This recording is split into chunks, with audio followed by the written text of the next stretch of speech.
Magandang araw mga mi! Panibagong araw, panibagong problema na naman nga sa kung ano ang uulamin.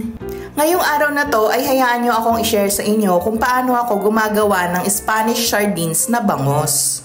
At dahil nga hindi ako makaget over kay Mami Susan, dahil nga sabi niya kailangan kong mag-eat ng mga gulay at hindi puro steaks lang.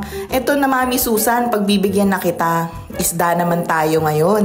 Alam ko po marami sa inyo ang medyo hesitant na gumawa nito kasi naririnig pa lang nila ang olive oil, alam na nila na mahal na. Oo mga mami, mahal nga at medyo pang maharlika nga ang olive oil. Pero ako po kasi pag gumagawa nito, bumibili ako ng isang bote tapos kalahati lang po ng olive oil yung nilalagay ko.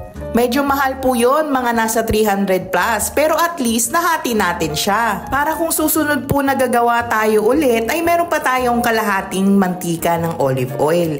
Para naman po mas lumubog pa yung ating bangus sa mantika, gumagamit din po ako ng canola oil. Naghahanap naman po ako ng sale sa SM kapag meron silang sale, ay binibili ko na po kasi mas makakamura tayo doon. Para naman po sa mga kabuuang ingredients, bali po gumamit ako dito ng 2 pirasong malalaking bangus.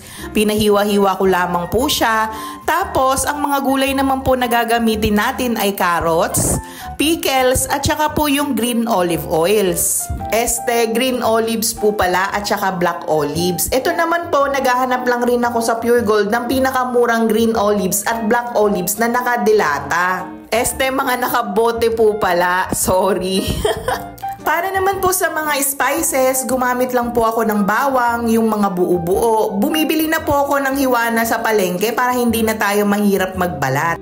Tapos, sasamahan ko lang rin po ng mga pamintang buo, laurel, paminta na pino, at saka po asin. Naglagay rin po ako ng 1 cup na cane vinegar. Opo mga mi, mas masarap po kasi yung cane vinegar ang ilalagay mo kaysa sa ordinaryong suka lamang. Matapos nga po nating isalansan ng maayos ang mga bangos sa ating pressure cooker, ay ipapakulo na po natin ito. Once po na mag-whistle na ang ating pressure cooker, doon na po natin siya hihinaan sa pinakamahinang apoy at maghihintay na tayo ng 1 oras para maluto ito. Para naman po doon sa mga walang pressure cooker, pwedeng-pwede po sa ating ordinaryong kaserola lamang.